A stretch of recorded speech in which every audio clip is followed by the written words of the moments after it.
The Assembly will hear an address by His Excellency Luiz Inácio Lula da Silva, President of the Federative Republic of Brazil. I request protocol to escort His Excellency. On behalf of the General Assembly, I have the honor to welcome His Excellency Luiz Inácio Lula da Silva, President of the Federative Republic of Brazil, and to invite him to address the Assembly. Meus cumprimentos ao presidente da Assembleia Geral, embaixador Denis Francis, de Trinidad e Tobago. É uma satisfação ser antecedido pelo secretário-geral das Nações Unidas, Antônio Guterres. Saúdo cada um dos chefes de Estado, de governo e delegadas e delegados aqui presentes. Presto minha homenagem ao nosso compatriota Sérgio Vieira de Mello e 21 outros funcionários desta organização, vítimas brutal do atentado em Bagdá há 20 anos atrás. Desejo igualmente expressar minhas condolências às vítimas do terremoto no Marrocos e das tempestades que atingiram a Líbia. A exemplo do que ocorreu recentemente no estado do Rio Grande do Sul, no meu país, estas tragédias ceifam vidas e causam perdas irreparáveis. Nossos pensamentos de orações estão com todas as vítimas e seus familiares. Senhoras e senhores, há 20 anos ocupei essa tribuna pela primeira vez. E disse naquele 23 de setembro de 2003 que minhas primeiras palavras diante deste Parlamento Mundial sejam de confiança na capacidade humana de vencer desafios e evoluir para formas superiores de convivência. Volto hoje para dizer que mantenho minha inabalável confiança na humanidade. Naquela época, o mundo ainda não havia se dado conta da gravidade da crise climática. Hoje, ela bate às nossas portas, destrói nossas casas, nossas cidades, nossos países, mata e impõe perdas e sofrimentos a nossos irmãos, sobretudo aos mais pobres. A fome, tema central da minha fala neste Parlamento Mundial 20 anos atrás, atinge hoje 735 milhões de seres humanos que vão dormir esta noite sem saber se terão o que comer amanhã. O mundo está cada vez mais desigual. Os 10 maiores bilionários possuem mais riqueza que os 40% mais pobres da humanidade.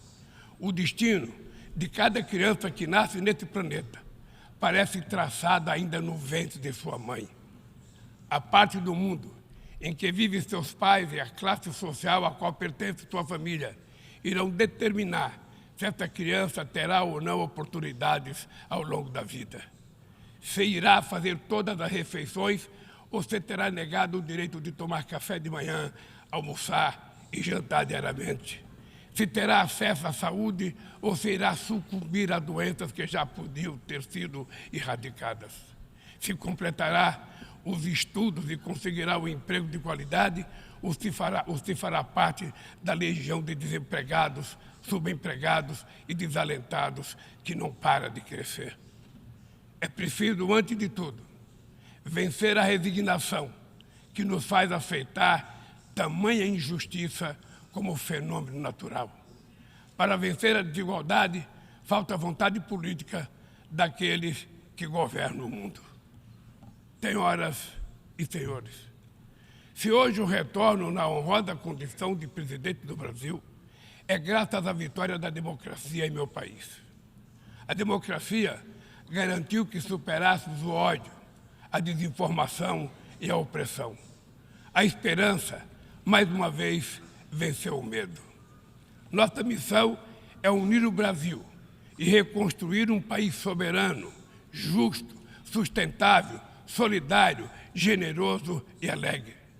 O Brasil está se reencontrando consigo mesmo, com nossa região, com o mundo e com o multilateralismo. Como não me canso de repetir, o Brasil está de volta. Nosso país está de volta para dar sua devida contribuição ao enfrentamento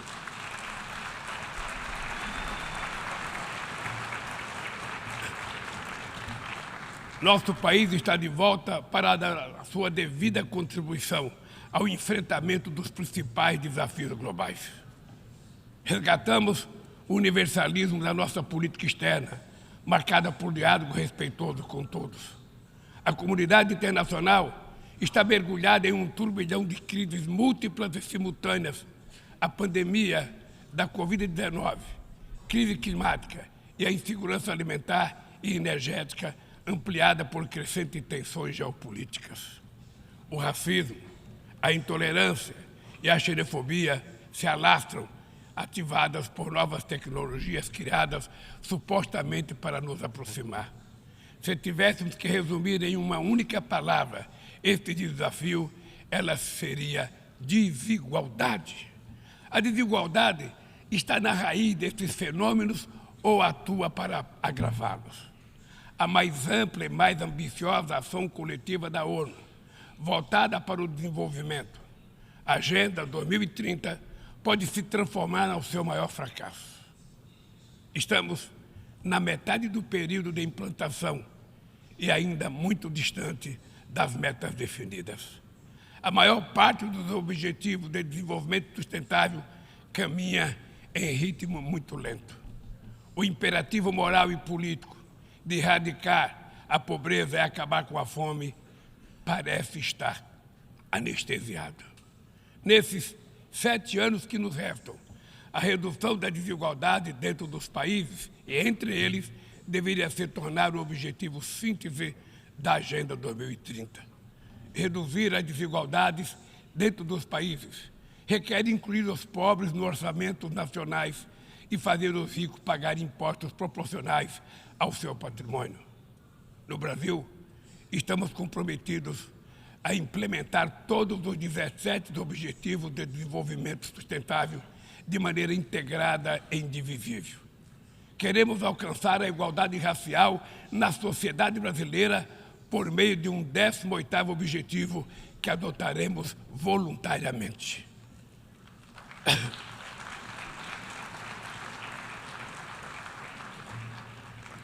Lançamos o Plano Brasil Sem Fome, que vai reunir uma série de iniciativas para reduzir a pobreza e a insegurança alimentar.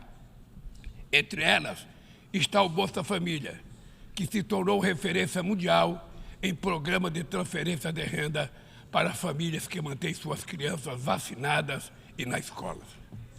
Inspirados na brasileira Berta Lutz, pioneira na defesa da igualdade de gênero na Carta da ONU, aprovamos a lei que torna obrigatória a igualdade salarial entre mulheres e homens no exercício da mesma função.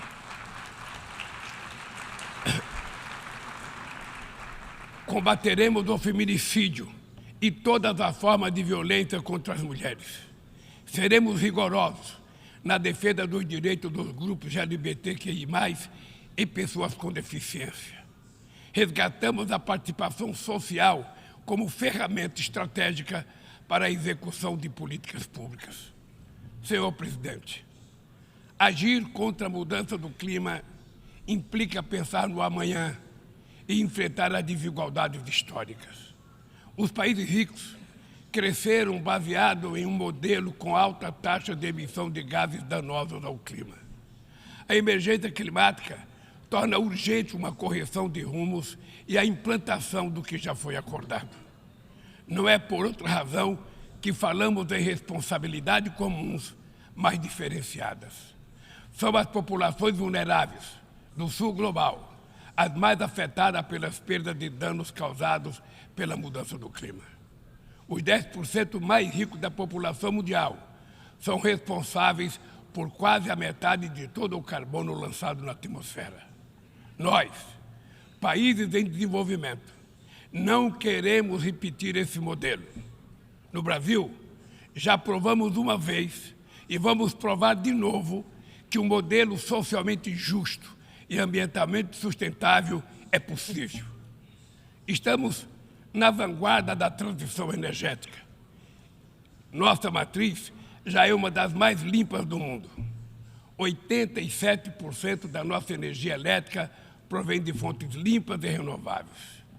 A geração de energia solar, eólica, biomassa, etanol, biodiesel cresce a cada ano. É enorme o potencial de redução de hidrogênio verde. Com o plano de transformação ecológica, apostaremos na industrialização e infraestrutura sustentáveis. Retomamos uma robusta e renovada agenda amazônica com ações de fiscalização e combate a crimes ambientais. Ao longo dos últimos 8 meses, o desmatamento na Amazônia brasileira já foi reduzido em 48%. O mundo inteiro sempre falou da Amazônia.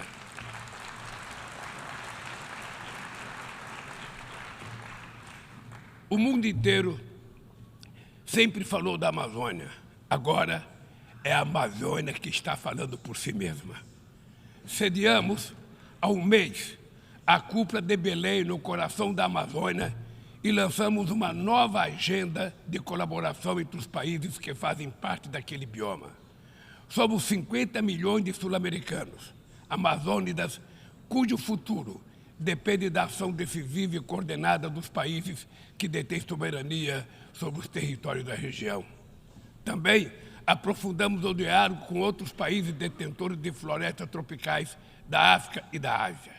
Queremos chegar à COP28 em Dubai com uma visão conjunta que reflita sem qualquer tutela as prioridades de preservação das bacias amazônicas do Congo e do Bornéu-Mekong, a partir das nossas próprias necessidades. Sem mobilização de recursos financeiros e tecnológicos, não há como implementar o que decidimos no Acordo de Paris e no Marco Global da Biodiversidade. A promessa de destinar 100 bilhões de dólares anualmente para os países em desenvolvimento permanece apenas isso, uma longa promessa. Hoje, esse valor seria insuficiente para uma demanda que já chega à casa dos trilhões de dólares. Senhor Presidente, o princípio sobre o qual se assenta o multilateralismo, o da igualdade soberana entre as nações, vem sendo corroído.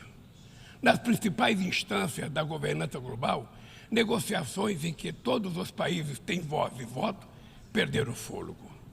Quando as instituições reproduzem as desigualdades, elas fazem parte do problema e não da solução. No ano passado, o FMI disponibilizou 160 bilhões de dólares em direitos especiais de saque para países europeus e apenas 34 bilhões para os países africanos. A representação desigual e distorcida na direção do FMI e do Banco Mundial é inaceitável. Não corrigimos os excessos da desregulação dos mercados e da apologia do Estado mínimo. As bases de uma nova governança econômica não foram lançadas.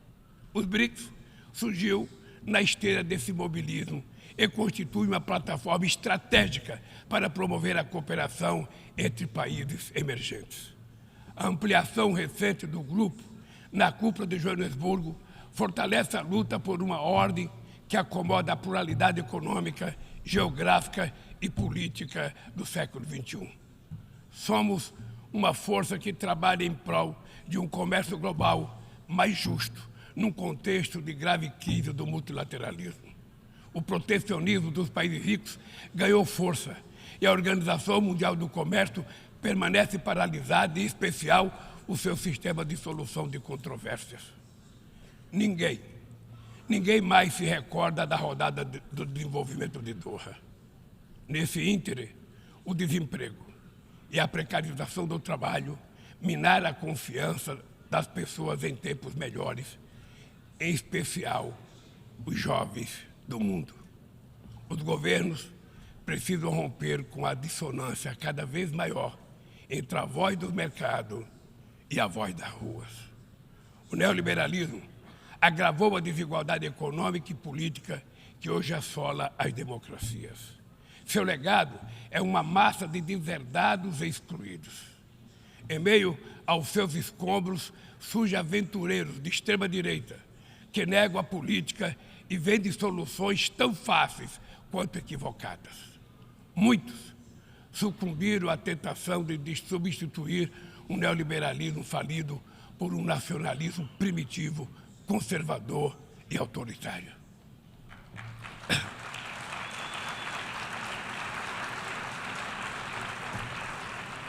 Repudiamos uma agenda que utiliza os imigrantes como bodes expiatórios, que corrói o estado de bem-estar e que investe contra o direito dos trabalhadores. Precisamos resgatar as melhores tradições humanistas que inspiraram a criação da ONU. Políticas ativas de inclusão nos planos cultural, educacional e digital são essenciais para a promoção dos valores democráticos e da defesa do Estado de Direito. É fundamental preservar a liberdade de imprensa. Um jornalista como Julian Assange não pode ser punido por informar a sociedade de maneira transparente e legítima. Nossa luta é contra a desinformação e os crimes cibernéticos. Aplicativos e plataformas não devem abolir as leis trabalhistas pelas quais tanto lutamos. Ao assumir a presidência do G20 em dezembro próximo, não mediremos esforços para colocar no centro da agenda internacional o combate às desigualdades e todas as suas dimensões. Sob o lema Construindo um Mundo Justo e um Planeta Sustentável, a presidência brasileira vai articular inclusão social e combate à fome, desenvolvimento sustentável e reforma das instituições de governança global. Senhor presidente, não haverá sustentabilidade nem prosperidade sem paz. Os conflitos armados são uma afronta à racionalidade humana. Conhecemos os horrores e os sofrimentos produzidos por todas as guerras. A promoção de uma cultura de paz é um dever de todos nós construí-la e requer persistência e vigilância. É perturbador ver que persistem as antigas disputas não resolvidas e que surgem ou ganham vigor novas ameaças. Bem mostra a dificuldade de garantir a criação de um Estado do povo palestino. A este caso se somam a persistência da crise humanitária no Haiti, o conflito no Iêmen, as ameaças à unidade nacional na Líbia e as rupturas institucionais em Burkina Faso, Gabão, Guiné-Conakry, Mali, Níger e Sudão. Na Guatemala, há risco de um golpe que impediria a posse do vencedor das eleições democráticas. A guerra na Ucrânia escancara nossa incapacidade coletiva de fazer prevalecer os propósitos e princípios da Carta da ONU. Não subestimamos as dificuldades para alcançar a paz, mas nenhuma solução será duradoura se não for baseada no diálogo. Tenho reiterado que é preciso trabalhar para criar espaço para negociações. Investe-se muito em armamentos e pouco em desenvolvimento. No ano passado, os gastos militares somaram mais de 2,224 bilhões de dólares. As despesas com armas nucleares chegaram a 83 bilhões de dólares, valor 20 vezes superior ao orçamento regular da ONU. Estabilidade e segurança não serão alcançadas onde há exclusão social e desigualdade. A ONU nasceu para ser a casa do entendimento e do diálogo. A comunidade internacional precisa escolher. De um lado, está a ampliação dos conflitos, o aprofundamento das desigualdades e a erosão do Estado de Direito. Do outro, a renovação das instituições multilaterais dedicadas à promoção da paz. As sanções unilaterais causam grande prejuízo à população dos países afetados. Além de não alcançarem seus alegados objetivos, dificultam os processos de mediação, prevenção e resolução pacífica de conflitos. O Brasil seguirá denunciando, medidas tomadas sem amparo na Carta da ONU, como o embargo econômico e financeiro imposto a Cuba e a tentativa de classificar esse país como Estado patrocinador do terrorismo.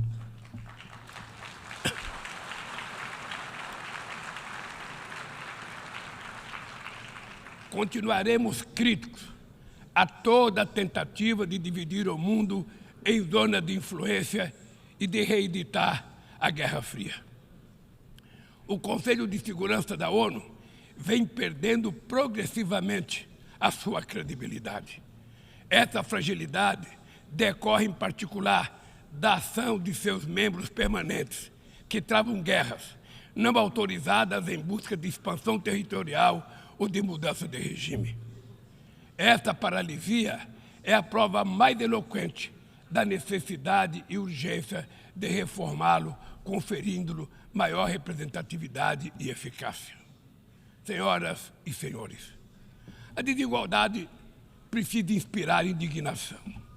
Indignação com a fome, a pobreza, a guerra, o desrespeito ao ser humano.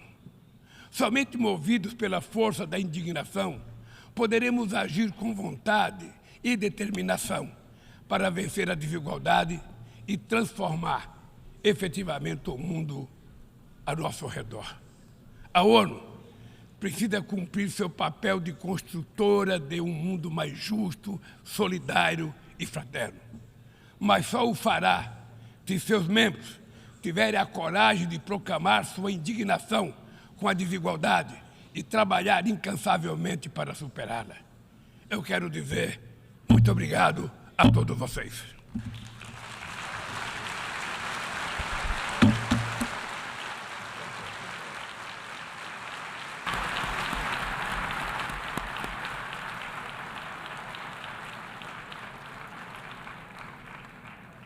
On behalf of the Assembly, I wish to thank the President of the Federative Republic of Brazil for the statement just made, and I request protocol to escort His Excellency.